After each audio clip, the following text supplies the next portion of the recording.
நீதிமொழிகள் 7ஆம் அதிகாரம். என் மகனே, நீ என் வார்த்தைகளைக் காத்து, என் கட்டளைகளை உன்னிடத்தில் பத்திரப்படுத்து. என் கட்டளைகளையும் என் போதகத்தையும் உன் கண்மணியைப் போல் காத்துக்கொள், அப்பொழுது பிழைப்பாய். அவைகளை உன் விரல்களில் கட்டி, அவைகளை உன் இருதய பலகையில் எழுதிக்கொள். இச்சக வார்த்தைகளை பேசும் அந்நிய பெண்ணாகிய பரஸ்திரிக்கு உன்னை விலக்கிக் காப்பதற்காக ஞானத்தை நோக்கி, நீ என் சகோதரி என்றும், புத்தியைப் பார்த்து, நீ என் இனத்தாள் என்றும் சொல்வாயாக. நான் என் வீட்டின் ஜன்னலருகே நின்று பலகணி வழியாய் பார்த்தபோது, பேதையர்களாகிய வாலிபருக்குள்ளே ஒரு புத்தியீன வாலிபனைக் கண்டு அவனை கவனித்தேன். அவன் மாலைமயங்கும் அஸ்தமன நேரத்திலும் இரவின் இருண்ட அந்தகாரத்திலும் அவள் இருக்கும் சந்துக்கடுத்த தெருவில் சென்று அவள் வீடு வழியாய் நடந்து போனான்.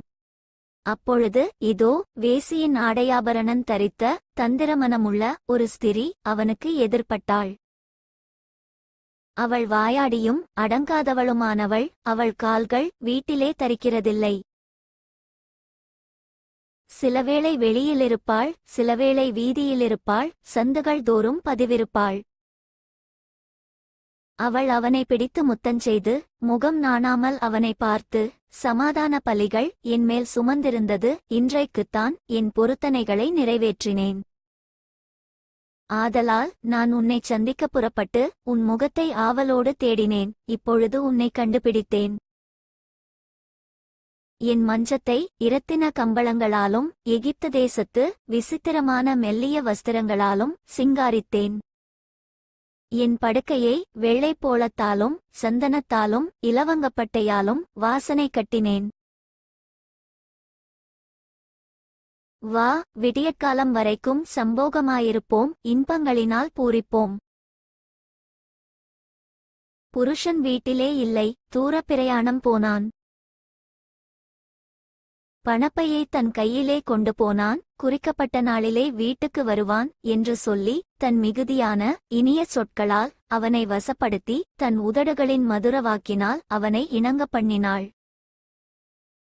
உடனே அவன் அவள் பின்னே சென்றான். ஒரு மாடு அடிக்கப்படும்படி செல்வது போலும், ஒரு மூடன் விலங்கிடப்பட்டு தண்டனைக்குப் போவது போலும்.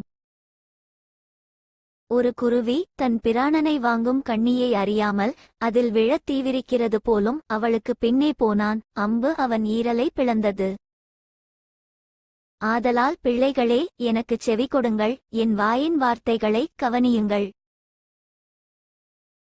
உன் இருதயம் அவள் வழியிலே சாய வேண்டாம், அவள் பாதையிலே மயங்கித் திரியாதே.